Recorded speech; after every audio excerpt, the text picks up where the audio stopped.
Toujours à la tribune de RFID Congress, en direct en public, j'ai grand plaisir à accueillir ici même Philippe Guittard du groupe Orest. Présentation du groupe en quelques mots.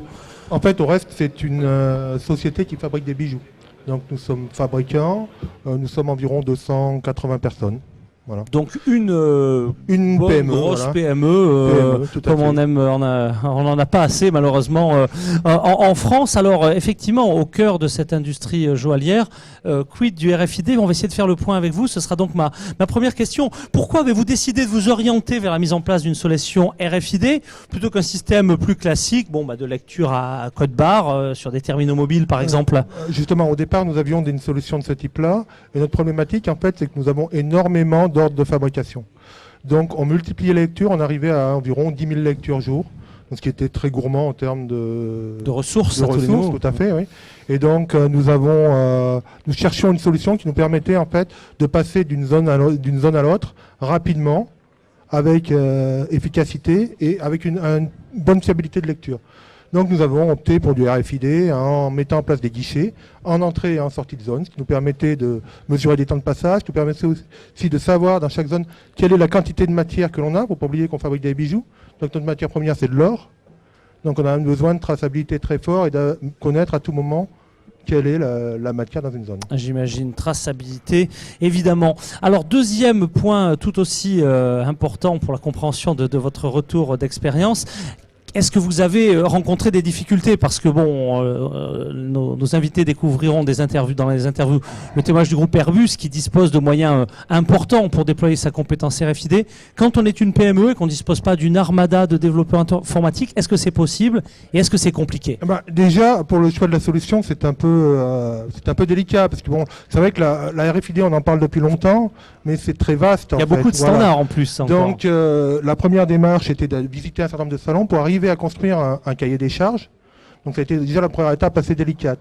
Puis la suivante, qui était la phase de sélection proprement dite des prestataires, nous a aussi confronté à un certain nombre de difficultés, notamment les prestataires. Chaque prestataire a sa propre offre, sa propre solution. Son propre standard. C'est pas les mêmes moyens, c'est pas le même positionnement des antennes, donc on est un peu perdu dans cette démarche. Donc ce qui aboutit ce qui nous rend en fait nous force à un moment donné à faire une démarche de test sur site, et tout tester les différents scénarios proposés en environnement réel pour voir ce que ça donne. Beaucoup de pragmatisme si on veut le déployer en PME. Tout à fait, ça veut dire qu'à un moment donné, on arrive au choix d'un prestataire et à ce moment-là, on a déjà défini concrètement la solution qu'on va mettre en œuvre. Très bien. Troisième et dernière question, et non des moindres. Comment s'est déroulé le projet ? Et évidemment, est-ce que les objectifs ont été atteints? Disons que le projet s'est parfaitement déroulé dans la mesure où toute la démarche a été faite dans la phase de sélection. C'est-à-dire, on est arrivé à la signature et au projet avec un choix technique. Les pilotes existaient déjà. Voilà, tout à fait. Donc on a on a eu une phase classique, analyse, développement, mise en œuvre. Et je dirais le point le plus délicat, ça a été le tuning de chaque guichet. Étant donné qu'on est dans un environnement métallique, que les modes de circulation de plateau peuvent être différents, il a fallu tuner précisément chaque guichet pour savoir combien de plateaux il sera en mesure de lire en fonction de ce qu'il y avait à côté, des machines, des plateaux stockés à proximité. Donc c'était un tuning très précis. Après, les objectifs ont été atteints à 100% dans le sens où effectivement on a gagné en termes de traçabilité, en termes de suivi.